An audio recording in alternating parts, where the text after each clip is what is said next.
వీడియోలో కాణిపాక వినాయకుడు ఎలా వెలిసాడో తెలుసుకుందాం. సుమారు 1000 సంవత్సరాల క్రితం ముగ్గురు వికలాంగులైన అన్నదమ్ములు ఉండేవాళ్ళు. వాళ్ళు ఒక బావిని తవ్వి వ్యవసాయం చేస్తూ ఉండేవాళ్ళు. కొన్ని రోజులకు ఆ బావిలో నీళ్లు ఎండిపోవడంతో ఆ ముగ్గురు బావిలోకి దిగి గుణపాలతో చాలా లోతుగా తవ్వుతున్నప్పుడు ఆ గుణపం బావిలో స్వయంభుగా వెలిసిన వినాయకుడికి తగిలి రక్తం కారుతుంది.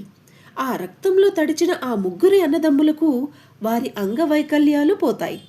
వారు ఆనందంతో ఇది దైవకృప అని భావించి ఆ విషయం ఆ ప్రాంతంలోని రాజుకు, గ్రామ ప్రజలకు చెబుతారు. విగ్రహాన్ని బావిలోంచి బయటకు తీయడానికి ఎంత ప్రయత్నించినా అది సాధ్యపడకపోవడంతో స్వామివారిని బావిలోనే ఉంచి పూజలు జరిపిస్తారు.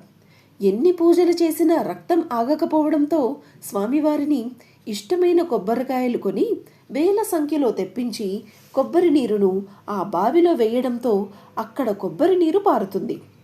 కొబ్బరి నీరు బావి మొత్తం నిండగా స్వామివారి విగ్రహం నుంచి రక్తం కారడం ఆగిపోతుంది. అప్పటి నుంచి ఆ ప్రదేశానికి కాణిపాకం అని పేరు వచ్చింది. విన్నారుగా ఈ చిన్న కథని. ఈ కథ మీకు నచ్చినట్లయితే లైక్ చేసి సబ్స్క్రైబ్ చేయండి.